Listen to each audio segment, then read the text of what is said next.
Vamos a presentar la siguiente ponencia del doctor Manuel Muro. El doctor Manuel Muro Amador es el jefe del Servicio de Inmunología del Hospital Clínico Universitario Virgen de la Risaca y nos va a hablar sobre los avances en inmunología del trasplante y también la influencia del COVID-19 que ha tenido durante todos estos meses. Bueno, muchas gracias a los organizadores por la invitación para este curso, que es muy interesante. Yo voy a hacer una visión general de cómo hacemos las cosas en trasplante, tanto de órganos sólidos como en médula ósea, que también es siempre una gran olvidada dentro de la donación y trasplante. Y al final pues, haré también una disquisición sobre el impacto del COVID en trasplante, ¿no? Para empezar, diremos que un trasplante de progenitor hematopoyético, un trasplante de médula ósea clásico, siempre utilizamos un donante, la médula ósea o los progenitores de un donante, para hacer el trasplante en un paciente al que previamente le hemos retirado su médula ósea enferma por una leucemia o por un linfoma, se la hemos retirado y introducimos una médula ósea sana de el hermano o un donante no emparentado, que sea HLA idéntico como se marca ahí, ¿no? Por esa vía de decir que es un donante HLA idéntico, nos metemos justamente en explicar la molécula, que es parte principal de todo el sistema inmunitario que participa en un trasplante. ¿Qué es el HLA? Bien, el HLA es el sistema principal de histocompatibilidad humano. Todas las especies tienen sistemas de histocompatibilidad que nos permiten reconocer otra especie como propia, como extraña, y reconocer también los elementos patogénicos que nos están asediando. Todas las especies se nombran los sistemas de manera que se le pone LA de antígeno leucocitario y la primera letra corresponde a la especie. En el caso del sistema de histocompatibilidad humano, el MHC humano, se llama HLA, pero en el caso del cerdo sería el swine LA, en el caso del perro sería un DLA de perro, y también en el caso, por ejemplo, de un caballo sería el ELA. ¿De acuerdo? Todos los sistemas llevan esa nomenclatura, excepto la rata y el ratón, porque fueron anteriores su descubrimiento al sistema humano. El complejo HLA es una molécula que se codifica en el brazo corto del cromosoma 6 humano y tienes una estructura de este tipo, donde está formado por la de clase 1, está formado por una estructura de cadena pesada y una beta 2 microglobulina que se le une, y las de clase 2, que serían DR, de Q y de P, estarían formadas por una cadena alfa y una cadena beta. Las moléculas de clase 1 son los locus HLA A, B y C. Y es importante que veáis que aquí dejan una oquedad, las dos moléculas, una profunda oquedad, que es clave en toda la respuesta inmunitaria, no solo en trasplantes, sino en cualquier tipo de respuesta inmunitaria. ¿Por qué? Porque esas moléculas lo que hacen es presentar antígenos, sean virales, sean bacterianos, sean del donante incompatible que le hemos introducido, ¿de acuerdo? Y los presentan a linfocitos T, en el caso de las moléculas de clase 1, al linfocito T CD8, el killer, que ahora está de moda también con toda la patología del COVID, ¿no? Y la célula T asesina, se activa y mata a la célula que está infectada. En el caso de que esa molécula HLA presente un péptido exterior extraño a los linfocitos TCD4, los cooperadores, pues se activan, producen citoquinas, que son como hormonas inmunitarias, que le dan un estímulo a la célula B para que produzca anticuerpos, los famosos anticuerpos, por ejemplo, de la COVID, que están de moda, y también al macrófago para que limpie la zona de combate que está ocurriendo entre el parásito que entra y el sistema inmunológico. La molécula realmente es así, tiene una profunda oquedad, aquí te diremos la beta 2 microglobulina, una profunda oquedad formada por una base de 8 hojas plegadas beta y 2 hélices alfa antiparalelas que hacen los laterales del bolsillo, y dentro va el péptido antigénico, que podría ser, cuando nos ponen la vacuna, por ejemplo, de la COVID, es un trocito, un pequeño fragmento que se llama péptido, un pequeño fragmento de la proteína, por ejemplo, S de la espícula del virus, que es presentada en la molécula HLA, ¿vale? En el caso de humano, al linfocito T para que lo reconozca, sepa que la célula está infectada y mate la célula y pare la infección. Y esa célula quedará además de memoria frente a ese péptido concreto de la COVID-19. Por lo tanto, ¿qué función tiene la molécula HLA? Pues son chivatos, es decir, son chivatos que nos indican la diferencia entre lo propio y lo no propio. Reconocen, por lo tanto, las sustancias extrañas que entran en el organismo, y un trasplante es un elemento extraño a nuestro organismo, ¿de acuerdo? Bueno, la molécula HLA participa en un montón de procesos que tienen que ver con la respuesta inmunitaria. Aquí, por ejemplo, he puesto muchas de las enfermedades, la celiaquía que está asociada se asocia a alelos HLA, a la presencia de determinadas variantes de esos genes, como el de Q2 con la enfermedad celíaca, la diabetes, la espondilitis con el alelo B27, la enfermedad de Bessel con el antígeno B51, quiere decir que intervienen en muchos procesos. Y ahora vais a ver cómo intervienen. Y lo he puesto en el caso de la COVID-19, por ejemplo. En las células los iodos TCD4 procesan a las moléculas de clase 2. Pero en el caso de una infección viral, aquí tenemos el COVID-19, ¿de acuerdo? El coronavirus, es partido en trozos por el complejo del proteasoma, pasa al interior, en el retículo se une a la molécula HLA, ¿de acuerdo? Y sale al exterior de la membrana de la célula infectada. Se expone para que el linfocito T citotóxico, el linfocito killer, el matador, lo vea como extraño y mate la célula y pare la infección. Ese sería todo el fundamento de la respuesta inmunológica que ocurre en una infección y en un trasplante también. Por lo tanto, esta sería la respuesta celular frente a ese trasplante. Es tan importante que, por ejemplo, en el COVID, pues hay grupos que estamos trabajando dentro de hecho, nosotros estamos en un proyecto con Stanford, la Universidad de Stanford y Colorado, para intentar ver la diversidad del complejo HLA, también de otro complejo que se llama KIR, en la presentación de péptidos diferentes para la respuesta frente a la COVID-19. De hecho, nosotros somos el tercer centro español que más muestras ha mandado, siendo una de las comunidades con menor incidencia, que hemos mandado a Stanford el mayor número de muestras, ¿no? Es importante. Bien, las moléculas se heredan de la siguiente manera, es decir, hay unas moléculas en membrana que los codifican unos genes y cada uno de los genes, cada individuo tenemos dos alelos del gen, ¿de acuerdo? Un cromosoma nos lo va a dar un padre y otro cromosoma nos lo va a dar el otro padre. ¿Y cómo se nombran? Pues los genes se nombran con las letras A, B, C, D, R, D, Q, D, P. Luego, dentro de cada uno de esos genes hay unas variantes. Cada individuo de los que estamos conectados a esta pantalla ahora mismo tenemos un tipaje diferente, ¿de acuerdo? Y tendremos una serie de variantes que los nombramos con 2 dígitos, ¿de acuerdo? Es mucho más diverso el polimorfismo, sobre todo para médula ósea, y los tenemos que nombrar con la alta resolución, que son 4 dígitos, que además la única diferencia puede ser un solo aminoácido entre algunos de los subtipos. Aquí tendríamos la nomenclatura de proteínas, sería, por ejemplo, un alelo A3, el subtipo 3 del locus HLA-A, ¿vale? Si lo hacemos a nivel de ácido nucleico, ¿vale? Se le pone un asterisquito y se le ponen los 2 primeros dígitos que corresponden con la nomenclatura serológica de proteína, y luego cada subtipo se le va poniendo 01, 02, así sucesivamente, ¿de acuerdo? De tal manera que, por ejemplo, un A2 clásico, que es el alelo más frecuente en todas las poblaciones, pues luego tiene subtipos, aquí le faltan los 2 puntitos, tiene subtipos. Aquí marca, por ejemplo, el 279, el subtipo 279. La diapositiva no es muy reciente. Ahora mismo hay más de 500 alelos HLA descritos en todo el mundo y varía según la población. En toda Europa el más corriente es el subtipo, el 201, el subtipo 1 del 2. Pero, por ejemplo, los pacientes ecuatorianos, que tenemos mucha población en Murcia, pues tienen el subtipo 13 y el subtipo 11, lo cual conlleva a que cuando van a hacer una búsqueda de donante no emparentado en la Fundación Carrera, para poder encontrar un donante, pues tienen dificultad en poder encontrar un donante compatible, ¿de acuerdo? Y si solo tomásemos los antígenos, es decir, las proteínas, no tomásemos los alelos, que son mucho más diversos, daros cuenta que para responder a los microorganismos, si combinamos una 1 con una 1, una 1 con una 2, una 1 a sexta, a las 24, a 24, A's que se conocen, los combinamos con los B's, los combinamos con los C's, con los D's, con los de Q, pues encontramos que un parásito, solamente a nivel básico de proteína, tendría que poder eludir la posibilidad de ser presentado por 1,5 billones de combinaciones, para dar cuenta del potencial que tiene el sistema inmunológico para poder reconocer algo como extraño.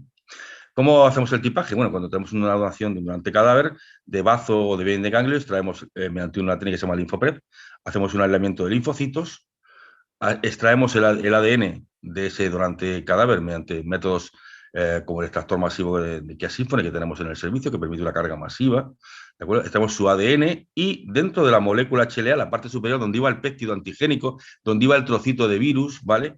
Esa es la parte que cada uno de nosotros tenemos diferente, todo lo demás es constante entre los individuos. Pues en esa parte vamos buscando qué aminoácidos tiene de diferencia, ¿no? Extendemos la secuencia y aquí tendríamos los diferentes alelos con los diferentes puntos donde cambia la secuencia según el alelo de que se trate. A nivel del ácido nucleico, pues serían pares de base. Hay determinados alelos que tienen posiciones diferentes. Y lo que nosotros buscamos cuando tipamos a alguien es buscar estos puntos de polimorfismo, de diversidad en la población. Lo hacemos con técnicas básicas de PCR-SSP, esto es una guardia de trasplante, un donante cadáver, un DR, en cada uno de los pocillos de una PCR, pues tenemos primer que identifican un DR1, un DR2, un DR3, un DR4, por poneros un ejemplo. Veis que aquí abajo se le pone una hormona de crecimiento humana y aquí hay unas bandas de amplificación. Esto es un DR11 y un DR7. Ese donante cadáver tiene un DR7, un DR11, ¿vale? Y es como lo introduciríamos en la base de búsqueda. Esto lo vamos a cambiar. La semana que viene ya de Estados Unidos el nuevo, cambiamos la técnica a real time, que es mucho más sensible y mucho más rápida que una PCR-SSP, y bueno, simplemente que os suene.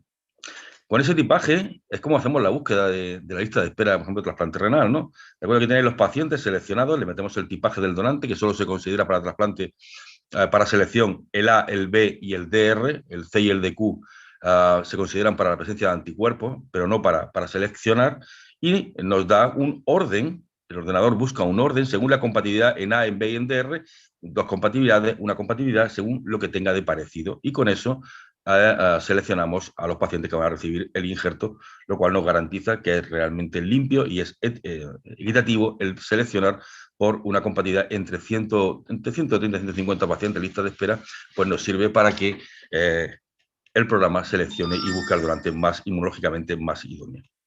Pero claro, cuando tenemos un banco de médula ósea y de pronto tenemos una alarma de un niño con leucemia o cualquier otro tipo de alarma social, pues de pronto nos vienen 30, 40 donantes de médula ósea, tenemos que tiparlos, y no podemos hacer una PCR-SSP como hacemos para un solo donante cadáver, ¿vale? Sino que necesitamos métodos que nos amplíen el número de muestras a introducir, ¿no? Y para eso surgió la tecnología Luminex o Microbit Array, que lo que hace es una PCR-SSO, cada una de los primers específicos que llevaba la SSP, pues los ponemos en una bolita de látex, y cada una bolita de látex tiene una sonda de captura, que aquí tenéis, cada uno de los alelos tiene una secuencia, ¿vale? Esas bolitas, cada una de esas bolitas tiene una secuencia, y se va a pegar según cuando amplifiquemos el ADN y tengamos la bolita, aquí la tenemos inmovilizada con la secuencia, se le pega por complementariedad si tiene el tipaje que tiene que tener, y va marcada con ficoritina, detectamos con un láser que es positivo o negativo. De tal manera que este sería un tipaje Lumines, en rojo van las sondas positivas, en azul las negativas, y nos dice que es un B7 y un B57. Ya tenemos el tipaje de esa muestra en HLA-B. Tiene el alelo 7 y el alelo 57, ¿de acuerdo? Y esas sondas lo que identifican son motivos de secuencia. En esas proteínas está identificando esta sonda, por ejemplo, la posición 87 a 93 de la cadena que tenga esta secuencia, no otra, ¿de acuerdo? Pero la cosa avanza más todavía, y entonces pasamos desde los Lumines 100 o 200 que llevan hasta 100 y 200 microbits para poder tipar, pues tenemos el Luminar 3D, ahora sabéis que todo lo moderno es 3D, del cual tenemos en nuestro servicio uno, es un aparato bastante potente y permite 500 bits de diversidad, con lo cual pues sería casi un microarray en pequeño, ¿no? Y bueno, es un aparato bastante costoso, pero bueno, sí, todo es cedido, como todos sabéis, por el consumo. O podemos secuenciar el gen. Hacemos secuenciación, es decir, secuenciamos la molécula HLA completa y vemos la secuencia en pares de bases, ¿de acuerdo? Lo enfrentamos a una base de datos definida y nos dice que esta muestra en concreto tiene una 23 y una 29. Para que veáis la diversidad del complejo HLA, no solo son 4 dígitos lo que tienen, pueden tener hasta 8 dígitos, es un auténtico disparate, ¿no?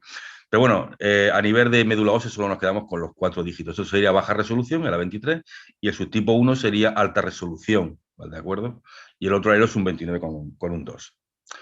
Y la cosa avanza que no nos podemos quedar parados. Y ahora mismo, por todos los donantes de médula ósea, del cual tenemos la suerte de ser el banco regional, pues los hacemos con tecnología, no ya secuenciación, sino secuenciación de nueva generación, la NGS, ¿no?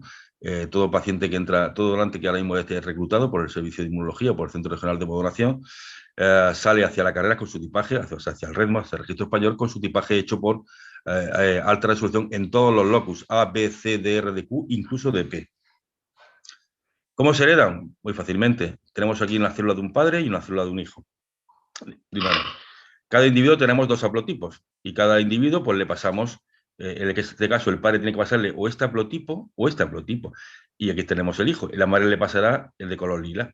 Evidentemente, si el hijo no tiene este haplotipo o este del padre, evidentemente su padre no es, biológico al menos, ¿de acuerdo? Y cuando hacemos los estudios para médula ósea, pues nos encontramos casos en los que no hay. La probabilidad entonces de ser igual dos hermanos que necesiten un trasplante de médula ósea entre sí es 1 de cada 4, porque si veis que la madre tiene 2 combinaciones y el padre tiene otras 2, pues la posibilidad de que hereden la misma combinación es 1 de cada 4 hermanos. Y esto sería como hacemos, por ejemplo, un estudio de compatibilidad para trasplante de médula ósea. Aquí tendríamos extendido el tipaje del padre, el tipaje de la madre y 5 hijos, en el cual el H2 es el enfermo que tiene la leucemia. Entonces, el padre, vemos que el primer haplotipo va al hijo 1 y al hijo 3, al enfermo, y también al hijo 5. El otro haplotipo del padre, el otro cromosoma del padre, va a este hijo y a este otro, en verde. La madre. El primer haplotipo de la madre va al hijo H1 y al hijo H2. Pues ya tenemos, ya lo hemos solucionado. El hermano H1 se ha llevado el mismo tipaje, la misma combinación de alelos que el enfermo, con lo cual ya puede ocurrir el trasplante de médula ósea entre hermanos HLA compatibles. Luego el otro haplotipo iría aquí y el siguiente de la madre. ¿Ves que es una combinación de los diferentes haplotipos? Esto es lo que hacemos todos los días para ver un trasplante de médula con qué hermano lo vamos a trasplantar. Y también en esto se basa la antigua prueba de paternidad, por esto también la hacíamos. Ahí tenéis un informe de la Cátedra de Medicina Legal, aquí tenéis el padre alegado, la madre y el presunto hijo. Y si daros cuenta que el haplotipo en rojo del padre va al hijo. Si el hijo no tuviera este haplotipo o el de abajo que está sin marcar, pues no sería su padre y se puede excluir la paternidad. Así hacemos los estudios. Ahora lo hacemos por STR, por microsatélites, pero así serían los estudios. Bien, cuando un hermano no tiene un hermano HLA idéntico, ¿para dónde vamos? Pues vamos a buscar un donante no emparentado a la Fundación Carrera o una sangre de cordón umbilical, aunque esta última pues tiene su parte. Generalmente se tipan en baja resolución, se dicen los 2 primeros dígitos. Cuando sabemos que no tiene hermano compatible y tiene que ir a buscar un donante no emparentado en la carrera, le hacemos a la alta resolución, es decir, sale de aquí de Murcia con los 4 dígitos o los 6 completos a buscar un posible donante. Se somete a todos los registros del REDMO, 63 bancos de médula ósea, 49 bancos de sangre de cordón, es decir, se oferta a más de 34 millones de donantes en todo el mundo. ¿Vale? ¿Encontramos un donante compatible? Pues nos mandan la muestra o nosotros, en el caso de que sea nuestro, mandamos la muestra para hacer un tipaje confirmatorio y realizar el trasplante. Y Murcia, en este sentido, es muy solidaria, tiene más de 24.000 donantes operativos listos para poder ofertarlos a cualquier parte del mundo, y somos la segunda comunidad autónoma con donantes de médula ósea por millón de habitantes, lo cual realmente es un orgullo. Aquí tenéis abajo, he marcado a Pablo Ray, que fue el paciente que promovió el tremendo despegue de la donación de médula ósea en España de donantes no emparentados. ¿Qué hacemos todos los días? Voy a poner ejemplos básicos. Por ejemplo, yo todas las mañanas nos desayunamos con las peticiones de la Fundación Carrera, del REDMO, del Registro Español, que nos dice, el donante es nuestro, ¿no? Es murciano, ¿no? Y dice, mándeme una muestra, en este caso a Rumanía y en este caso a San Francisco, ¿no? ¿De acuerdo? Pues se le manda la muestra, y si el paciente es al contrario, el paciente es nuestro, es de nuestros servicios de hematología y tiene que buscar un donante fuera, pues aquí tenéis, por ejemplo, que nos dice el REDMO que va a llegar un donante para tipaje confirmatorio, porque en teoría es igual. En teoría, daros cuenta que en teoría lo que se manda es el tipaje en baja, no en alta. Siempre tiene los huecos aquí. En este caso vendría el donante del registro alemán para un paciente murciano, y en este caso vendría del Banco Galés. Y siempre nos preguntamos, bueno, ¿será igual o no? Porque hay fallos de tipaje y tienes que estar acreditado a nivel europeo, como estamos nosotros, y puede haber. En este caso os pongo un ejemplo gráfico. Aquí tenemos el enfermo, veis que está tipado en 4 dígitos, tiene su tipaje completo y mandan un donante italiano. Pues cuando le hacemos el tipaje, pues vemos que aquí tiene una incompatibilidad en el DQ, aquí tiene 2 incompatibilidades en B, con lo cual es un donante malo. Aquí tenemos otro donante, que en este caso es el donante del Inca, ¿vale? Que tiene solamente es totalmente igual en todos los locus, ¿vale? Y tiene una pequeña diferencia aquí entre un 6802, su subtipo 2 y su tipo 1. La diferencia mejor es un solo aminoácido en todas las moléculas HLA, pero bueno, depende de la prisa que tenga el hematólogo y de la urgencia clínica, pues A lo mejor podríamos utilizar este, pero bueno, lo mejor sería este caso, donde tenemos un paciente que encuentra dos donantes alemanes totalmente idénticos, ¿no? Y eso sería lo deseable, ¿no? Eh, no solamente hacemos trasplante con donantes totalmente compatibles, también lo hacemos con donantes semicompatibles, y este es el famoso trasplante haploidéntico, en el que la región hacemos bastante, ¿no? Y es trasplantar solamente siendo la mitad igual, es decir, trasplantar con un padre, una madre o uno de los hermanos que no son HLA compatibles, que no se han llevado el mismo juego, sino que se han llevado uno de los juegos y el otro es incompatible.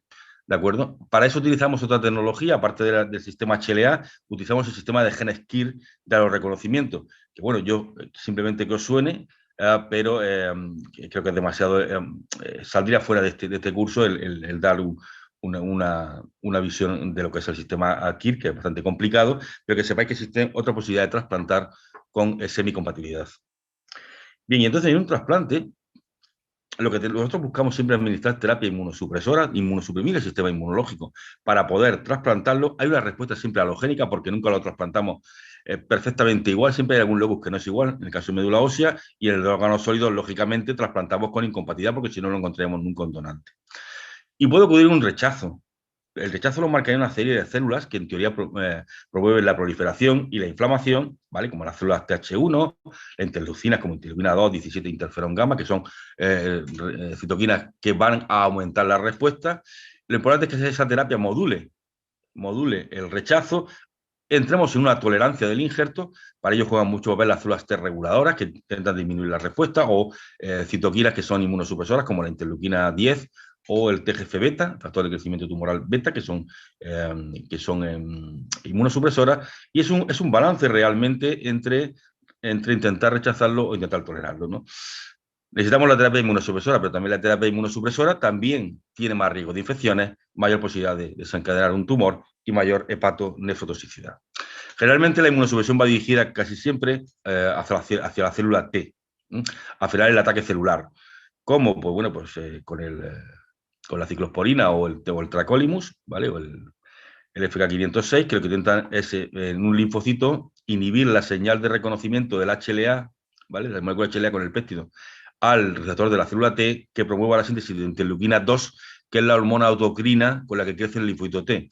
O sea, se intenta que el linfocito T se atonte, se puede decir, se quede con no respuesta. Para eso necesita también una segunda señal de coestimulación, ¿vale? Que también hay inmunosupresores como el belataced, que corta la vía CTLA4, CD28, que es una vía de coestimulación, que ayuda a que después del reconocimiento específico se produzca la respuesta. Hay una serie de inmunosupresores como el glutamate o el bacizumab, que son antirreceptores de interleuquina, que tampoco los voy a comentar porque sepáis que existen. Luego muchas veces hay seroconversión al everolimus y sirolimus, que lo que inhibe son la vía de mTOR, de proliferación celular, y el famoso micofenolato y la cetopina, que es lo que intentan inhibir en la síntesis de nucleótidos. Pero casi todo es dirigido a frenar la célula T, que en teoría es la más peligrosa. Por lo tanto, en un trasplante hay dos tipos de brazos, el brazo celular y el brazo humoral o de anticuerpo, igual que ocurre con el COVID. Hay un brazo de respuesta celular y un brazo de respuesta humoral.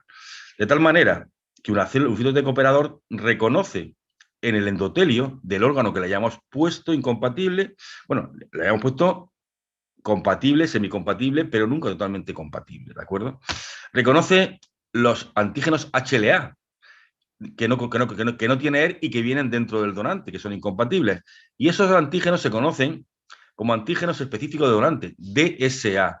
Y nosotros cuando estamos en el hospital, pues nos baja, oye, hacemos aparte de unos anti-HLA, unos anti-HLA que sean DSA, antidonante específicos, que serían los HLA que irían contra los antígenos incompatibles que le hemos metido, ¿de acuerdo? DSA, antígeno donante específico, ¿de acuerdo? Una vez que el linfocito reconoce eso como antígeno donante específico, prolifera, secreta citoquinas y quimioquinas que estimulan al linfocito T asesino para que produzca la citolisis y nos pueda hacer un rechazo celular, que solemos frenar con prednisona y otra serie de movimientos, y también al linfocito B para que produzca anticuerpos. Esos anticuerpos son anticuerpos anti-HLA, anti-DSA, donante específicos, que pueden producir el mecanismo por lisis directa mediante la fijación. Se fijan a los antígenos incompatibles de la membrana, fijan complemento y producen la lisis celular y el rechazo del injerto. O bien, como se pegan al injerto, hay células como los macrófagos que tienen receptores para la fracción constante de la inmunoglobulina del anticuerpo que se unen y también producen un daño tisular. En cuanto a la inmunidad mediada por células en trasplante, nuestro grupo tiene bastante experiencia en este tipo de estudios y podemos medir dos cosas. Uno, qué marcador expresa la célula que está rechazando, que está atacando el injerto, ¿vale? Qué marcadores tiene en membrana y también qué productos libera. Es decir, si se activa la célula, qué producto está liberando. Aquí tenéis una serie de linfocitos con sus marcadores. Hay muchos subtipos de linfocitos, que no voy a hablar de ellos, que producen diferentes interleucinas de estimulación y según las produzcan, pues hay una respuesta de rechazo, de tolerancia o de alergia, ¿verdad? De tal manera que, ¿cómo lo determinamos? Muy sencillo. Cogemos un tubo de sangre del receptor y miramos con citometría de flujo qué marcadores expresan las células, si están activadas, si no están activadas, si van a producir daño, si no van a producir daño, de tal manera que, viendo esos marcadores, podemos determinar que si hay una baja inmunosupresión, podemos tener un riesgo para rechazo agudo, con lo cual tendremos que modificar la inmunosupresión, o también, si no hemos pasado de inmunosupresión, también ver el riesgo de infección oportunista. Y bueno, paper o artículos de publicaciones con porcentajes de células CD4, CD69, de marcadores celulares, hay muchísimas en la bibliografía. Nosotros lo que hacemos realmente, y os cuento nuestra experiencia, es simplemente cultivamos con estimulación policlonal, estimulamos linfocitos y por citometría de flujo vemos qué marcadores expresan y vamos siguiéndolo durante el post-trasplante, ¿de acuerdo? Vamos siguiendo que, por ejemplo, aquí tenemos el porcentaje de células C69 y CD4. C69 es un receptor de activación, ¿de acuerdo? Vamos viendo cómo varía a lo largo del tiempo, ¿no? Pero no solamente podemos mirar si expresa una molécula o no, si está activada o no está activada, sino que podemos cuantificar, intentar cuantificar el número de moléculas en superficie que tiene. Es decir, está activada, pero ¿cuánto de activada está? ¿De acuerdo? Y por eso muchas veces hemos utilizado el marcador CD28, que es un marcador de coestimulación, y lo hacemos con una bolita que se llama los QuantiBrights, que nos permiten cuantificar hasta el número de moléculas que hay en membrana. Es una tecnología bastante potente y, bueno, hemos hecho bastantes publicaciones con este tipo de tecnología. O también podemos medir las células T reguladoras, es decir, midiendo las células que regulan la respuesta, podemos saber si hay rechazo, si hay tolerancia o si hay rechazo. Las células T reguladoras las marcamos con citometría de flujo, son células CD4, o sea, linfocitos T CD4 con el receptor CD25, que es el receptor de la interleucina 2 elevado, y esta nomenclatura, CD45RO y CD62L. Lo de menos son las siglas, ¿no? Son células de memoria central, células T reguladoras de memoria central que se llaman, porque dentro de las células T reguladoras hay también ahora muchos subtipos diferentes, ¿no? Y bueno, pues esto nos llevó a publicar este artículo, que fue de hecho el artículo del mes en su momento, International Immunology, y podemos seleccionar el porcentaje de células reguladoras que hay en el sistema. También lo hacemos con respecto a la farmacocinética y la farmacodinámica del fármaco, ¿no? Es decir, podemos ajustarlo con respecto a las dosis de tracólimo o con respecto a las dosis de bicofenolato que se administran, ¿no? Y podemos seguir la evolución en el post-trasplante, tanto del rechazo como de la infección viral, ¿de acuerdo? No solamente podemos medir los marcadores de las células, sino también qué liberan las células al activarse. Y para eso, para medir lo que producen las células, pues tenemos dos técnicas. El ELISpot, que lo que mide es una estimulación antígeno específica y medimos la producción de citoquinas, ¿de acuerdo? O bien cuantificar citoquinas solubles en suero, o bien ver la secreción de citoquinas, la síntesis de citoquinas dentro de la célula. De tal manera que este sería un trabajo que hicimos hace mucho tiempo, bueno, hace 4 años, donde dentro de un modelo de rechazo que hicimos, pues, hay muchas citoquinas como la interleuquina 2, interleuquina 17 o interferón gamma. Cuidado que este interferón no es el interferón del coronavirus. El coronavirus son interferones del tipo 1, que son el alfa y el beta, y el gamma es de tipo 2. Bien, ¿qué hacemos para poder medir estas citoquinas? ¿Vale? Pues sobre la muestra de sangre del trasplantado, lo activamos con breferdina o bien con PMA, le damos una estimulación, lo activamos y permeabilizamos la membrana celular y marcamos con anticuerpos, de tal manera que vamos a ver como una célula, por intermedio de flujo, como una célula está inactiva, veis que no expresa marcadores de 69 de activación, y cuando la tratamos, esa célula se activa.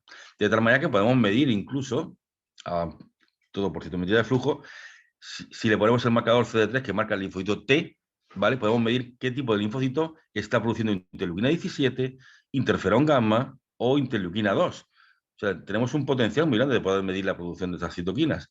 Y esto fue un estudio multicéntrico que hicimos con el Clínico de Barcelona, 12 de octubre, y Valdecilla, donde marcábamos tanto interferón gamma como 17 como interleuquina 2 como marcadores de rechazo, también referidos a las dosis de inmunosupresor administrado. Vamos a ver. Bien. Y este paper ha salido ahora una semana. También las concentraciones de TGC beta también se relacionan o se correlacionan con la ocurrencia de infecciones oportunistas y también interferón 17 y también la interleuquina 10. Este también es un paper de ahora 2 meses, también publicamos sobre la molécula CD154, que es una molécula de coestimulación que está aumentada en los casos de rechazo, ¿no? Es decir, podemos mirar muchos marcadores celulares en los trasplantados. Y una cosa son las células y otra cosa son los anticuerpos, ¿de acuerdo? El rechazo humoral o rechazo mediado por anticuerpos, pues es diferente al rechazo celular. Y se produce siempre por anticuerpos que reaccionan contra moléculas HLA. Me podréis decir, ¿y cómo una persona tiene anticuerpos anti-HLA? Por 3 motivos principales. Uno, porque ha estado embarazada, ¿de acuerdo? Y ha hecho anticuerpos frente a los antígenos que llevaba el feto, que son del marido y que son incompatibles. Otro, frente a un rechazo previo de trasplante, que el 75% de gente que rechaza hace anticuerpos donantes específicos frente a esas incompatibilidades HLA donantes específicos que tenía, ¿de acuerdo? Y se queda sensibilizada, se queda con esos anticuerpos, con lo cual no podemos volver a retrasplantarlo y meterle un injerto que tenga ese anticuerpo, ¿de acuerdo? Porque produciría un rechazo hiperagudo en menos de 48 horas. Y también las transfusiones sanguíneas. Pasa que las transfusiones sanguíneas tienes un pico de anticuerpos que baja rápidamente. Las sensibilizaciones por trasplante o por embarazo duran mucho en el tiempo. Todos los órganos no son iguales en cuanto a este papel de los anticuerpos. Darás cuenta que el hígado, por ejemplo, todavía no se conoce exactamente si los anticuerpos hacen algún papel. Nosotros sí que hemos publicado paper donde hemos dicho que sí que tiene que ver en trasplante hepático los anticuerpos. Y bueno, pues se han publicado en buenas revistas y sí que tienen un papel deleterio, por lo menos en el nuestro, ¿vale? En nuestra casuística. Y en el caso del rechazo agudo del riñón por anticuerpos, lo que se mide, aparte de ver la presencia de anticuerpos, que la vemos en el servicio de inmunología, también los patólogos hacen las tinciones de CD4D, quiere decir que si en capilar peritubular del riñón, si en el capilar peritubular se ha acumulado un anticuerpo anti-HLA que está dañando el injerto, está fijando complemento, y los patólogos con el depósito de C4D ven que se produce un depósito, lo cual quiere decir que hay un rechazo mediado por anticuerpos, ¿de acuerdo? El hígado realmente es que es diferente. Esto fue una revisión que hicimos hace 3 años, creo que fue, ¿vale? Para explicar el posible papel de por qué los anticuerpos no le atacan al hígado, en teoría, aunque, bueno, sí que le atacan, ¿no? pero aguanta bastante el daño mediado por anticuerpos. Bien, lo importante del tema es que cuando trasplantamos un donante y un receptor, si no hay incompatibilidades, no hay ningún problema, pero si hay incompatibilidades, aquí, por ejemplo, ves que tiene un DR4 incompatible, pues puede haber problemas y puede producirse anticuerpos frente a ellos. Bien, os voy a contar lo de por qué están complicados todos los anticuerpos, ¿no? ¿De acuerdo? Realmente, si nosotros metemos un A3 incompatible, un antígeno A3 incompatible, imaginamos que el paciente tiene una 1 y una 2, y le metemos una 3, ¿de acuerdo? Como generalmente no se hacen anticuerpos frente a toda la molécula, sino a una parte de la molécula, un epítopo, ¿vale? Imaginamos que hacen anticuerpos frente a esta parte de la molécula. Esa parte de la molécula también la comparten el A11 y el A1, con lo cual, no solamente no se va a poder trasplantar nuevamente después de un rechazo por A3 con una A3, sino también con una 11 y también con una 1, porque también tienen el mismo epítopo. Y aquí tenéis los diferentes CRES o grupos de reacción cruzada que hay. Y esto es lo que conlleva que un paciente se convierta en hiperinmunizado y no podamos trasplantarlo, ¿vale? Porque si le metemos, por ejemplo, una 2 incompatible, no solo me hace anticuerpos frente a la 2, sino todos estos antígenos también tienen el mismo epítopo, la misma parte igual. O me hace un anticuerpo anti-B51 o un anti-B44, con lo cual esa gente que le hemos trasplantado con a lo mejor una o dos incompatibilidades realmente reconoce como extrañas muchas incompatibilidades. Con lo cual se nos hace un paciente con una tasa de anticuerpos muy elevada. Esos anticuerpos, como he dicho, van dirigidos contra una parte de la molécula que se conoce como EPLETs, que son EPLETs incompatibles, y hay que vigilar que no reconozca ese EPLET, ¿no? Luego lo que cada uno ve es diferente. Esta sería la parte, si ponemos la molécula HLA desde arriba, vemos las partes polimórficas que van en colores. Cada molécula tiene unas incompatibilidades diferentes. El 27 tiene unas, el 68 tiene otras, cada una tiene otras. Pero muchas veces depende no solamente de lo que le estamos introduciendo incompatible, sino de lo que también tiene el receptor. Por ejemplo, si estos serían los residuos polimórficos de un P51, los que son diversos en la población, no es lo mismo que el receptor tenga este tipaje, que verá estas partes diferentes, que tenga este otro, que solamente verá este y dejará de ver este, ¿de acuerdo? Que tenga este de aquí. Es decir, lo que se ve como incompatible depende también de lo que el tipaje HLA que tenga el propio receptor. De tal manera que hay un sistema de intercambio de PLET, que lo utiliza, por ejemplo, Holanda y lo utiliza Dinamarca, que es, en vez de seleccionar por antígeno la compatibilidad, lo selecciona por EPLETs, ¿no? Y se van poniendo los distintos alelos con los diferentes EPLETs. Los EPLETs se nombran de esta manera, son un poco complicados, simplemente que os suene. Se nombran de esta manera, con unas siglas, y ellos seleccionan los donantes con EPLETs. Son los únicos que lo hacen, ¿no? Realmente.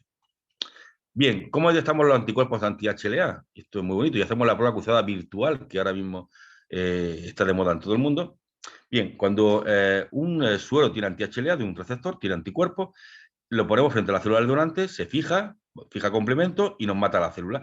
Con esto se hace la prueba cruzada pre-trasplante. Utilizamos el suero del receptor, ponemos las células extraídas de bazo o de ganglio del donante y vemos si mata o no la célula. En el caso de que no tenga anticuerpos, pues la célula sería viable y no tendría mortalidad. Y aquí la podemos ver. Esto es una prueba cruzada pre-trasplante. Se monta una placa de Terasaki, ¿vale? Y aquí tenéis que las células están vivas, ¿vale? No tiene, le hemos puesto el suero del receptor frente a las células del donante cadáver y no reconoce nada como extraño, está vivo. O bien, veis que aquí la célula está muerta, la ha matado, la ha alisado, ¿vale? En este caso, prueba cruzada positiva y pasaría al siguiente de la lista de espera. No se trasplante ese paciente, ¿de acuerdo? Pero en una prueba cruzada en el momento del trasplante, pues puede llevar sus partes complicadas. Lo mejor es tener a los pacientes categorizados sabiendo qué anticuerpos presenta cada uno. Para eso también utilizamos otra vez la tecnología Luminex, la misma que utilizábamos para hacer el tipaje, también para ver qué tipo de anticuerpo. Y puede detectar hasta 1000 moléculas de anticuerpos en sangre verificada. Es extremadamente sensible. Y lo único que lleva es que el anticuerpo se va a unir a la misma microbola de látex que llevaba la sonda para tipar, pues le ponemos el antígeno. Y si tiene complementariedad, se va a pegar el anticuerpo al antígeno y luego con un anticuerpo antianticuerpo detectamos la fluorescencia. De tal manera que el estudio de anticuerpos anti-HLA ha ido pasando desde la CDC clásica a por ELISA, por citometría de flujo, tecnología Luminex y ahora luego el HLA Maker, que es el de los EPLET, y ahora hay otro componente que es el PIRCHE, que hay un grupo de estudio en el Taller Internacional de HLA para su nuevo diseño. Total, que en una prueba cruzada, en un cromaz citométrico, en un cromaz serológico, se puede detectar una parte del iceberg, pero por tecnología de Luminex se puede detectar por citometría una parte importante, pero sobre todo con la tecnología de single antigen, que son antígenos recombinantes o antígenos aislados, que es lo que hacemos todos los días para la lista de espera, podemos detectar toda la parte que está escondida. Podemos además saber la especificidad que tiene el anticuerpo para evitarlo en un trasplante. Podemos saber si son anti-HLA o no anti-HLA, porque hay otros antígenos. También podemos saber si es anticuerpo fija o no complemento con los ensayos C1Q y C3b, ¿vale? De tal manera que aquí tenemos la microbolita de látex, ¿de acuerdo? Con los antígenos pegados y le echamos el suero al receptor. Si el receptor tiene anticuerpos, se va a pegar a la microbolita. Hay varios procedimientos. Uno podemos saber si tiene anticuerpos o no tiene anticuerpos y otro vemos la especificidad que tiene. De tal manera que este sería un ensayo para ver si tiene o no tiene. Aquí tenéis, son como si le hubiéramos pasado, cada una de las bolitas es como si le hubiéramos pasado una célula completa. Cada palito es como una célula normal, que van todos en la microbola. En este caso, nos dice que tiene anticuerpos anticlase 1, no nos dice de qué tipo, y no tiene anticuerpos anticlase 2, no tiene anti-DR de QDP. Pero no sabemos de qué tipo. Para eso utilizamos el single antigen, que es que cada bolita tiene un solo, ¿veis? Tiene un solo antígeno, una sola molécula. Si el suero del receptor se pega a esa bola, no podemos meterle el tipaje de esa bola en un trasplante, porque va a llevar a la pérdida de injerto. Por ejemplo, esta bolita de aquí solo lleva el antígeno B3701, ¿vale? Solo lleva ese antígeno. Si se pega, es que es positivo. Y aquí tenemos todos los demás que son negativos. Y esto nos lleva al concepto de cromas virtual en el que están basados todos los programas, por ejemplo, de intercambio de trasplante cruzado o de hiperinmunizados que utiliza la ONT, que os voy a explicar en un momentillo ahora después. Bien, una prueba cruzada virtual es que este sería el modelo de anticuerpos que tiene el individuo, un individuo cualquiera de nosotros. Imagina que nos han trasplantado o una madre que ha tenido un parto, pues puede tener este modelo de anticuerpos. Aquí también llevo en lateral una cosa que se llama la MFI o intensidad media de fluorescencia, que es un parámetro aproximado a la cantidad de anticuerpo que puede tener en sangre periférica. Bien, tenemos un donante cadáver y tiene este tipaje de aquí, ¿no? ¿Vale? Tiene estos 4 antígenos, estos 2A y estos 2B, ¿de acuerdo? Si el paciente en su análisis de Luminé tiene anticuerpos frente a esos pacientes, sería un CROMAT virtual positivo. Es decir, no le hemos hecho la prueba cruzada, ni siquiera se la hemos hecho. Hemos visto que a nivel de su historia en el análisis de Luminé va a ser positivo, con lo cual lo excluimos. Si el donante tiene los antígenos en verde que he dicho, pues sería un CROMAT virtual negativo, lo trasplantamos sin ningún problema.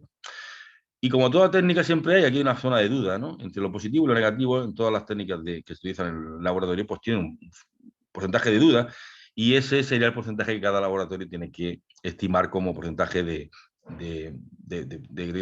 dificultad para poder llegar a dilucidarlo. De tal manera que este paciente, todo esto serían incompatibilidades que no se podrían aceptar en un trasplante, y esto serían las especificidades que pues, se podrían aceptar en un trasplante.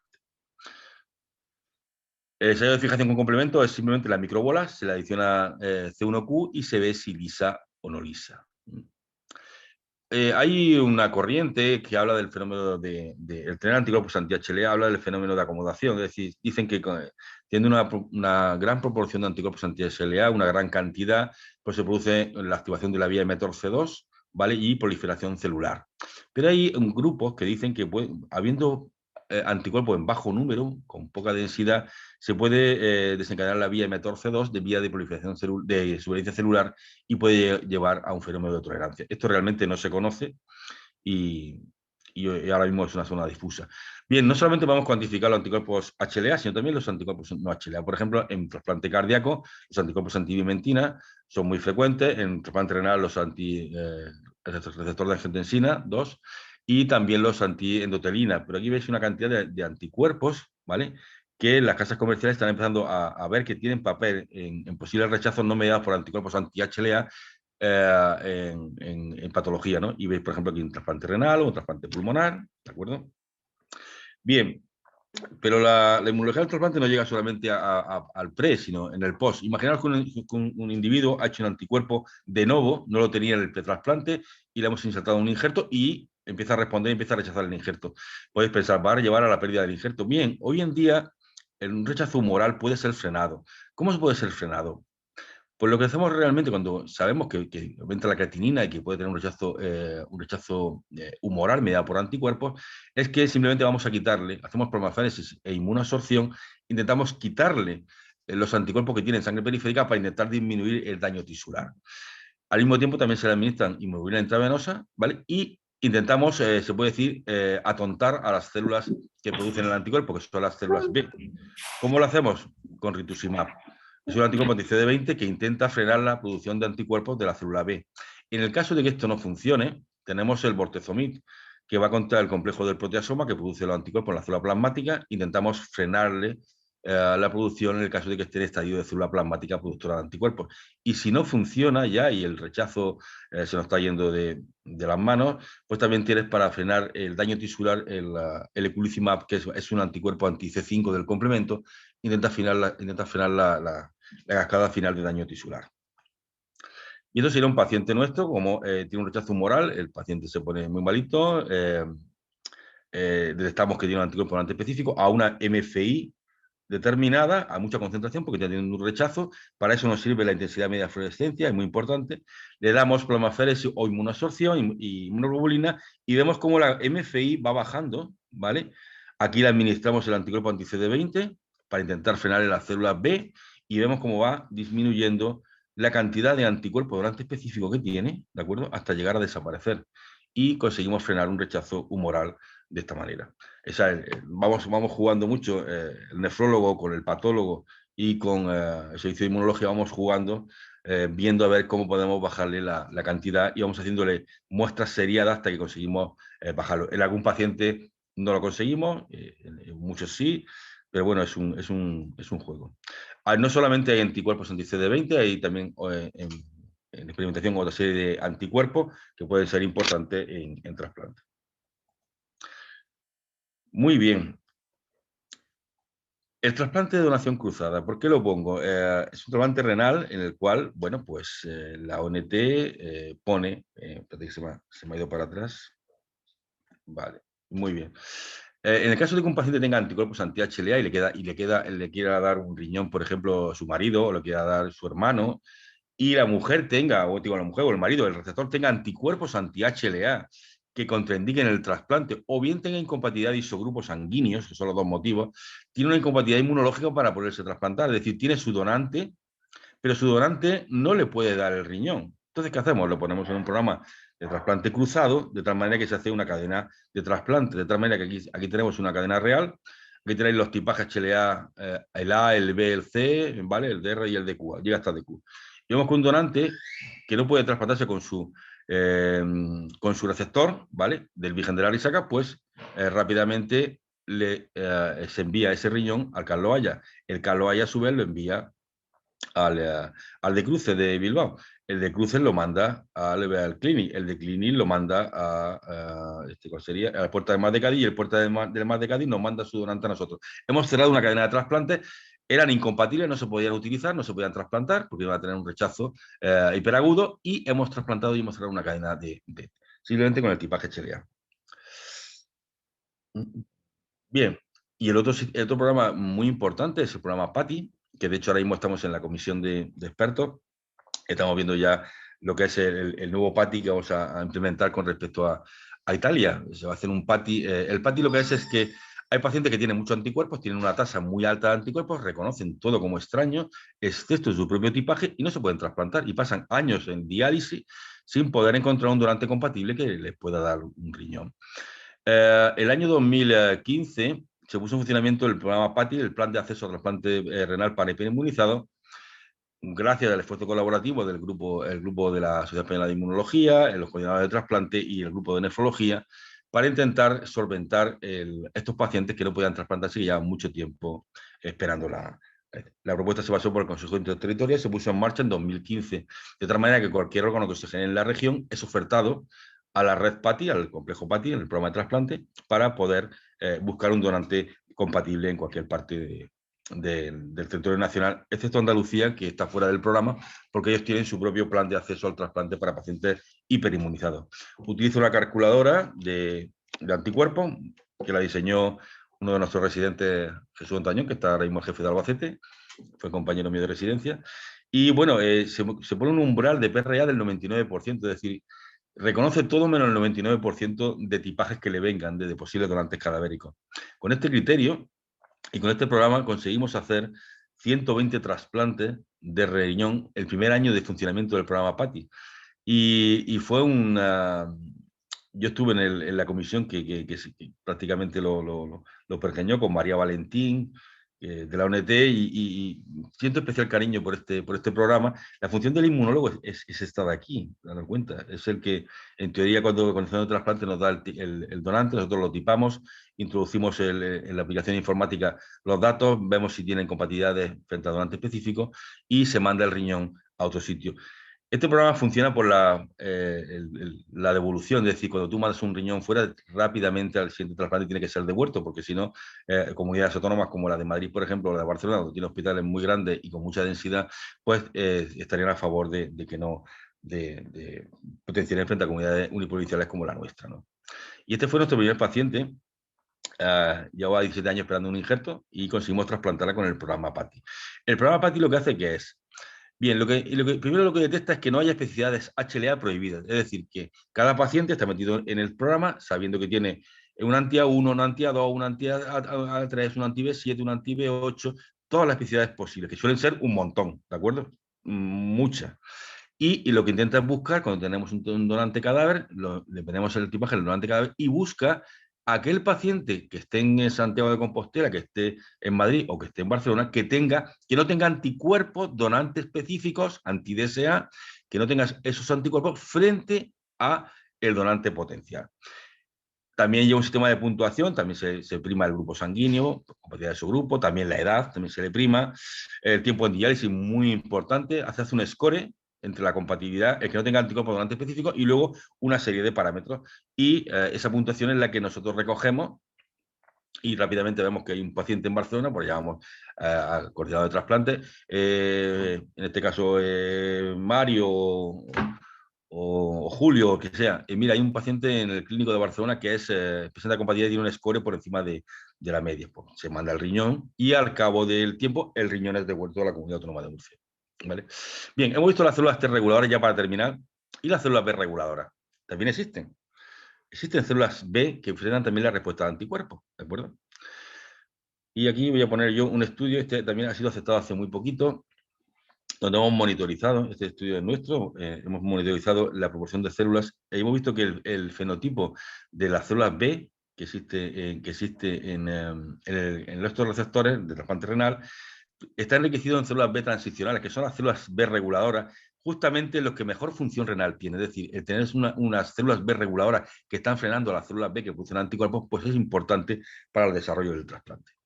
Hay otros biomarcadores de rechazo en trasplante, como los marcadores histológicos, como el C4D que hemos visto, o bien análisis de trásquitos, presencia de microRNAs, análisis de sosomas. Son técnicas que son importantes para poderlo detectar. También detectar proteínas urinarias, como el CXC9, ¿vale? Que está elevado en pacientes con rechazo, o el CACLX5-10, que tiene también, está muy elevado también en rechazo, o bien la liberación de DNA circulante.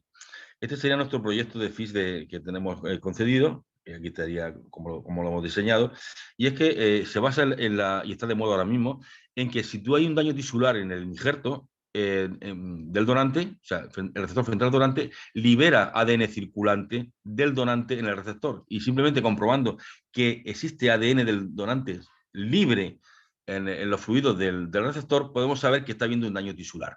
Si no hay DNA circulante libre, quiere decir que el riñón está funcionando perfectamente y no hay daño tisular. Si vemos liberación de DNA circulante, podemos presumir que está habiendo un posible rechazo subclínico al principio y luego ya un rechazo mucho más florido, ¿de acuerdo? Hay también otras firmas moleculares como el KeySort, que es un microarray de genes que participan en respuesta inmunológica, que también está en el resto del mundo. Bueno, pues hay grupos que están a favor y en contra de este marcador. O también el Molecular Microscope, que lo lleva el grupo de Halloran en Estados Unidos, que también lo que hace es que intenta ver rechazos mediados por anticuerpos o celulares en las biopsias. Todo este tipo de tecnología, pues bueno, pues hay grupos que la utilizan, grupos que no, y hay un gran debate en cuanto a su uso, ¿no? Lo que sí que está claro es que el DNA circulante libre viene para quedarse, ¿no? Aquí hay una empresa incluso americana que lo que hace es que cuantifica esa cantidad de DNA circulante libre, ¿de acuerdo? Para ver el momento en el que está teniendo el rechazo antes de dar el tratamiento frente al rechazo, ¿no? Y es el futuro, ¿no? También podemos mirar la expresión de genes en PCR cuantitativa, en biopsia, y este también es otro estudio también del año pasado, que también publicamos. O sea, podemos mirar expresión de genes, podemos mirar moléculas, es diverso. Y ahora está también en boga la presencia de exosomas, que son vesículas que se sueltan de las células y que un mayor aumento de células, de exosomas, pues pueden llevar a decirnos si un paciente tiene un rechazo o no. Y ya para terminar, son muy poquitas diapositivas, nada.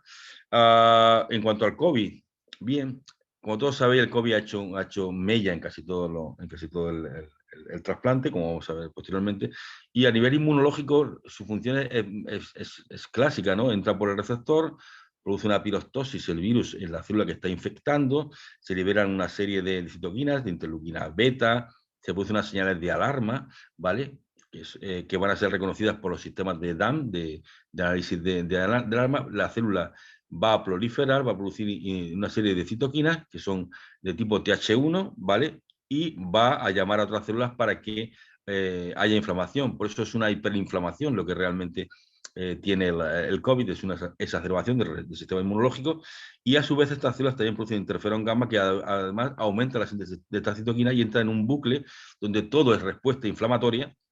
Y si el individuo va mal, Pues estas células, esta respuesta tan inflamatoria, produce lo que se conoce como la tormenta de citoquinas, una gran proliferación de citoquinas, ¿vale? Hay una disfuncionalidad de la respuesta inmunológica. También el que se produzcan anticuerpos que no son neutralizantes, o sea, esto famoso de la vacuna, anticuerpos neutralizantes o no neutralizantes. Es importante que sean neutralizantes y que consigan frenar al virus, pero los anticuerpos no neutralizantes además son dañinos porque producen un daño, ¿de acuerdo?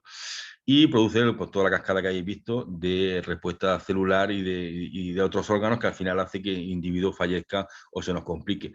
En el caso de que la respuesta de que el individuo responda bien frente a este coronavirus, pues bueno, los macrófagos alveolares van a eliminar el virus, los anticuerpos son neutralizantes y neutralizan el virus, ¿vale? El macrófago alveolar fagocita la célula apoptótica que se ha quedado, el linfocito TCD4 produce sus anticuerpos perfectamente para matar el virus y la célula CD8, ¿veis? Reconociendo el HLA famoso, aquí estaría el HLA, lo reconoce de la célula infectada, produce perforina y gran enzima y mata a la célula que está infectada, con lo cual para la infección. Eso sería lo que ocurriría en un paciente sano. Pero eso realmente muchas veces no ocurre, ¿no? Ahí tenéis lo que es la respuesta importante que se produce de hiperproducción, ¿vale? Y luego las vacunas, que lo que intentan realmente pues, es frenar con anticuerpos, ¿vale? Frente a la proteína S, la espícula, que es la proteína principal de reconocimiento del receptor AC2 en la célula, intenta frenar la entrada, ¿de acuerdo? Ahí tenéis los diferentes tipos de vacunas. Es curioso que ahora mismo las que más puntos tienen son las vacunas de RNA, o sea, de ARN, y las famosas las vacunas todas de adenovirus, pues están dando algún problema, como la de AstraZeneca, la de Janssen, y aquí lo suelto yo. Me extraña que la Sputnik, que también es el adenovirus 26, tampoco haya tenido fenómenos trombóticos como las otras, y bueno, pero hay que estudiarlo. Un punto importante, siempre hablamos de anticuerpos en la infección del COVID, siempre hablamos de los anticuerpos, no tiene anticuerpos, sino anticuerpos. No solamente el anticuerpo vive el COVID o el hombre, ¿no? Es decir, es muy importante la inmunidad innata. El sistema de los interferones de tipo 1 es importantísimo para poder frenar la entrada o no del virus. También las células natural killer también son muy importantes. Y luego, cuanto a inmunidad adaptativa, lo que es la inmunidad de anticuerpos, es importante. La hemoglobina G, la hemoglobina M, también la IgA, que es la hemoglobina secretora, que están las secreciones, ¿de acuerdo? En la mucosa, pero también el linfocito. Y el linfocito muchas veces pasa en todos los temas de debate que vemos de la COVID, pasa sin pena ni gloria, ¿no? Es decir, la respuesta celular T es mucho más importante que la respuesta de anticuerpos. Y además, la respuesta de anticuerpos es importante saber que va a disminuir al cabo de X tiempo. Hay un 15% de pacientes que los dosis la cantidad de anticuerpos disminuye con el tiempo, ¿de acuerdo? Pero siempre quedan las células B memoria que produjeron ese anticuerpo. Eso es importante que siempre lo recordéis. Siempre hay células B memoria que recuerdan ese evento. Y muchas veces cuando vienen a preguntarme, le digo, no sé cuánto dura la inmunidad de la vacuna, no se sabe realmente, pero puede durar mucho. De hecho, por ejemplo, a ti cuando te vacunan de varicela, ¿te han vuelto a vacunar después de ello? ¿A que no, no? O sea, es decir, no sabemos el tiempo real, pero tampoco tenemos que ser se puede decir, muy pesimistas en cuanto a que esto pueda realmente ocurrir. Bien, el impacto de la COVID, yo traía una diapositiva, pero yo creo que Elizabeth os lo ha dicho con mucho mayor detalle que yo. Bueno, aquí pues, se puso lo que es la pandemia en sí, y bueno, pues a nivel global la bajada fue tremenda en estos meses. Y incluso el programa PATI, de plan de inmunizado, aquí se vio la bajada tremenda, no había ofertas realmente, y luego empezó a subir otra vez después de la... Y aquí lo tenemos por desescaladas, ¿no? En el estado de alarma, aquí tenéis la bajada del 2020, no hay casi trasplantes de PATI, no se ofertan casi nada a la red de hipermunizados, ¿de acuerdo? Y luego ya al final del estado de alarma empieza a repuntar un poquito, ¿de acuerdo? Y ya en la desescalada pues sí que va recuperando números. Excepto el parón de agosto, bueno, pues se van recuperando los números, ¿no? Y las ofertas pues eran muy nimias. La tasa de rechazo por COVID de la oferta era un 30%. Y eso lo hemos tenido muchos problemas también en la guardia de trasplante, cuando nosotros seleccionábamos por compatibilidad y seleccionábamos 5 posibles receptores. Y hablábamos con el nefrólogo, estos son 5 receptores posibles. Y llamabas a un receptor y el hombre tenía miedo, no quería venir al hospital. Otro decía que no, que tal. Hemos pasado también realmente unos meses también muy complicados porque la gente, lógicamente, el miedo es humano y hemos tenido que hacer muchos cambalaches de decirle a un paciente que no sé qué trasplantaba, llamarnos a la media hora que sí quiero trasplantarme, que lo he pensado mejor. Ha sido la verdad es que un periplo bastante complicado, ¿no? Y bueno, ya para terminar, lo que son las conclusiones, los rechazos de injerto, como sabéis, pueden ser celulares o bien humorales, puede ser por célula o por anticuerpos. Los celulares, podemos medir expresión de biomarcadores o moléculas en la membrana, cuantificar el número de moléculas, la expresión, el análisis de células particulares como las células T reguladoras, las células B reguladoras que intentan frenar la respuesta inmunológica, el análisis de productos solubles que secretan las células, ¿vale? Como liberación de citoquina y quimiocina. El principal motivo del rechazo siempre es por incompatibilidad HLA, por los antígenos incompatibles. Y en el humoral, o mediado por anticuerpos, es por la presencia de anticuerpos donantes específicos, anti-DSA, en el receptor frente a los antígenos extraños del donante. Es evitable este rechazo con desensibilización, como hemos dicho, con retirada de anticuerpos, ¿vale? Tratamiento de las células B que producen, o células plasmáticas que producen esos anticuerpos, y también con inhibidores de daño tisular como el liculcimab. Hay programas de la ONT para solventar los problemas que tienen tanto el trasplante cruzado como el problema de los pacientes que son hiperinmunes y que no pueden encontrar donante compatible, ¿no? Y luego nuevas pruebas de trasplante, pues he puesto unas cuantas, análisis de expresión génica, microRNA, todo esto, bueno, esto es un mundo, análisis de sosomas, perfiles de modulación, ¿vale? El DNA circulante libre, incluso el senotrasplante, que tuvo en su época un boom y ahora, bueno, pues está un poquito más ese, pero quién sabe si en el futuro también puede darnos alegría. Y luego el COVID-19 pues, ha producido un cambio muy importante en la inmunosupresión del trasplantado. De hecho, los trasplantados renales se trasplantan con ciclosporina mejor que con tacrolimus. Eso sí, ha sido un cambio que ha hecho el COVID, ¿no? Y simplemente eso, que bueno, que ahora mismo continuamos a velocidad de crucero, los trasplantes se han recuperado y esperamos que todo vaya muy bien. Y esto lo puse en una charla de vacunas que di yo antes de diciembre, cuando todavía no estaban las vacunas y estaba todo el mundo con el pánico.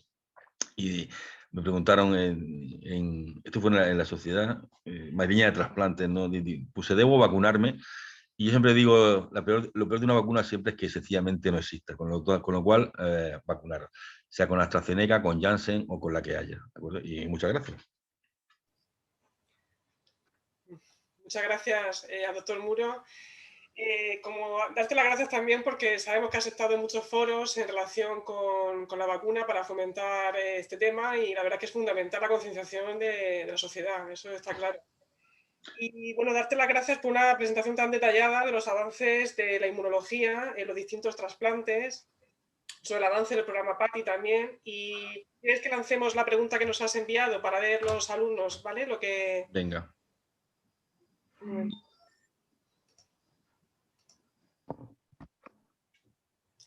¿Veis la pregunta?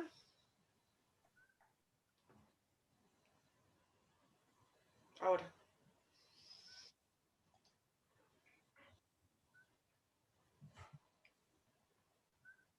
Si queréis la leemos. Manuel pregunta, ¿qué son los anticuerpos donantes específicos o anti-DSA?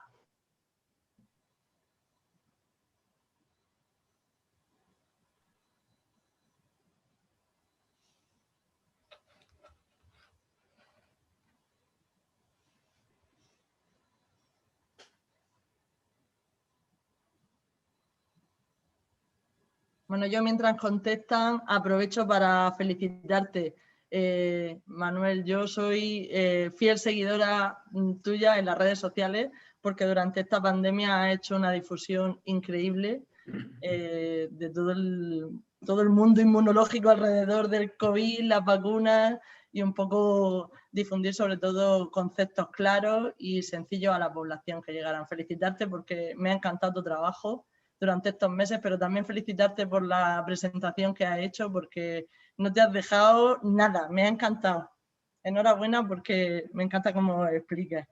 Yo ahora tengo una pregunta. Un poquito de cada cosa, como digo yo. Que yo siempre que te escucho me surgen dudas y que voy a aprovechar, que aunque te veo por el hospital, voy a aprovechar que yo creo que puede haber alguien también que tenga las mismas dudas. Dime. Sí, aprovecho mientras. Bueno, yo la primera pregunta que quería hacerte es si tú como inmunólogo crees que existe el inmunosupresor ideal o que en algún momento llegaremos a tenerlo. Es una pregunta muy complicada. Porque el inmunosupresor ideal, bueno, como he dicho antes, la mayoría de inmunosupresores van contra la célula T. muchas veces la célula B no se considera, ¿no? A no ser que el paciente sepamos que tiene anticuerpos anti-HLA previos y le damos tratamiento previo. Generalmente no se trata la célula B. Y la célula B, la mayor porcentaje de rechazos que hay ahora mismo en trasplante renal es por anticuerpos, no por células, ¿no? El rechazo celular prácticamente se puede decir que es solventable, ¿no? Pero el rechazo por anticuerpos es complicado y si tardas en diagnosticarlo, pues puede llevar a la pérdida del injerto, ¿no? Entonces, el inmunosupresor que consiga frenar todo, date cuenta que ahora mismo lo que más se utiliza de inmunosupresión realmente es frenar la célula T con el tracolimus, la síntesis de nucleótidos con el micofenolato, la prednisona, que es un antiinflamatorio universal, se puede decir per se. No lo sé, yo los de la vía de Metor a mí me gustaban mucho, pero tampoco se han introducido tanto como debieran, ¿no? O sea, decir, bueno. Sí, tuvieron ahí su boom en su momento. Sí, de hecho sí. Hay mucha gente que hace seroconversión al inhibidor de Metor, pero ahora mismo yo creo que a pico martillo, bueno, y ahora con el trasplante renal, que han descubierto que la inmunosupresión con ciclosporina, que estaba como más olvidada respecto al tracolimus, pues va bien mejor la ciclosporina en los pacientes renales que para COVID, pues está ganando también protagonismo. Está ganando protagonismo. Entonces, bueno, que haya un inmunosupresor que consiga frenar todas las vías, ojalá lo hubiera. Ojalá lo hubiera. Pero de momento no lo hay. Vamos a dar paso también a Felipe Alconche, que ha levantado la mano para hacer una pregunta. Hola, buenas. Muchas gracias al doctor Muro, muy interesante la charla, la verdad, muy buen resumen, me ha encantado. Tiene dos preguntas rápidas. Una es muy fácil y simple, una pregunta sobre la rentabilidad del tipaje HLA, bien en los ganglios linfáticos o en las muestras de bazo. Es igual, es decir, da igual a la hora del análisis hacerlo en muestra de bazo, o en muestra de ganglio, porque a veces en la extracción no tenemos dificultades para encontrar un ganglio, es decir, que no siempre es fácil. Y la segunda es sobre el ADN específico del donante, el Allossure y todo eso que está ahora tan de moda, sobre todo en el riñón. Si hay alguna aplicación o por dónde van los tiros, no solo por el estudio y la monitorización del rechazo, sino de algún modo prever el rechazo y en otro tipo de trasplante de órganos sólidos. Como el hepático, ¿no? Sí. Me la has quitado. Ahí está. Respecto a lo del tipaje, bueno, a nosotros cuando nos mandáis el ganglio, fantástico, ¿no? El bazo lo utilizamos realmente en última instancia. Lo mejor, las células T que se sacan del ganglio linfático, para ver la procruzada en un microscopio, pues son fantásticas, están súper limpias. Entonces, claro, a nosotros nos gusta que nos mandéis ganglio. Yo entiendo que tenéis que sacarlo, ¿no? Aunque realmente ahora mismo estamos utilizando sangre periférica, es decir, el tubo de sangre periférica con heparina del donante, le hacemos la extracción y como también tenemos otro protocolo que ha hecho un compañero nuestro, no sé si lo conocéis, José Antonio Galeán, ha hecho un protocolo fantástico, lo ha hecho para trasplante cardíaco, pero también lo ha hecho se hace también para trasplante renal, con un aislamiento precioso con bits, pues la verdad es que ahora mismo lo vemos todo bastante bien, ¿no? Siempre es bueno mandáis el ganglio. Tampoco, pero tranquilos que si no mandáis ganglio, nosotros lo vamos a hacer, sea como sea, de sangre periférica, y si tenemos que hacerlo de otra manera, lo haremos de otra manera. Respecto a lo del DNA circulante, está de moda. De hecho, yo tengo un proyecto FIL de Carlos III, estoy en el primero o segundo año, de DNA circulante en trasplante renal. En trasplante hepático también hay. Pasa que en trasplante hepático, y siempre lo digo, es que es diferente. El trasplante hepático, todo lo que se sabe para riñón, cardíaco, pulmonar, páncreas, pues todo se abate cuando llega al trasplante cardíaco, porque las mismas moléculas, nosotros estudiamos mucho también en hepático y en renal, y no son iguales los trasplantes, pero ni en células T reguladoras, ni en DNA circulante, ni en capacidad de los exosomas. Entonces, por eso realmente cuando mandamos un artículo no lo aceptan, ¿no? Porque como es tan raro y la gente lo estudia tan poco, ¿no? Pues es importante. Es un órgano realmente extremadamente curioso. Lo que pasa es que, bueno, también se dice que resiste los anticuerpos anti-HLA, como no pasa con los otros, pero ya tenemos cada vez más casos de rechazo donde la alta concentración de anticuerpos anti-HLA, es decir, una persona que tenga anticuerpos preformados frente al donante, como en trasplante hepático, no se selecciona ni por compatibilidad, ni se hace el análisis previo, como hacemos con los renales, de Luminé, para saber qué anticuerpos no podemos meter, qué anticuerpos tiene y qué órgano no podemos meterle, pues nos encontramos que hay gente que va por la calle sin saberlo, que tiene una anticuerpos, o sea, una tasa de anticuerpos anti-HLA tremenda, a una alta MFI, con mucha concentración, y de pronto le metemos un hígado. Y puede ocurrir que en pacientes que no les hace nada, a un determinado paciente, por las características que sea en ese momento, pues le haga que le den problemas en el post-trasplante. Y cada vez están notificándose más casos de problemas dentro del trasplante hepático, que antes muchas veces por dejadez, pues bueno, pues ha sido una trombosis que la da, no se veían lo suficientemente bien para poder llegar a un afinamiento. Y como ahora tenemos las tecnologías que tenemos de diagnóstico, son mucho más precisas, mucho más seguras, los anticuerpos los podemos definir incluso hasta por alta resolución. Lo mismo que hacemos el tipaje por alta, podemos definir que el anticuerpo además reconoce, tiene un anti-B44, pero no un B44, sino un B4402 y no frente a un 4403. Estamos llegando a verlas hasta la especificidad a nivel de aminoácidos.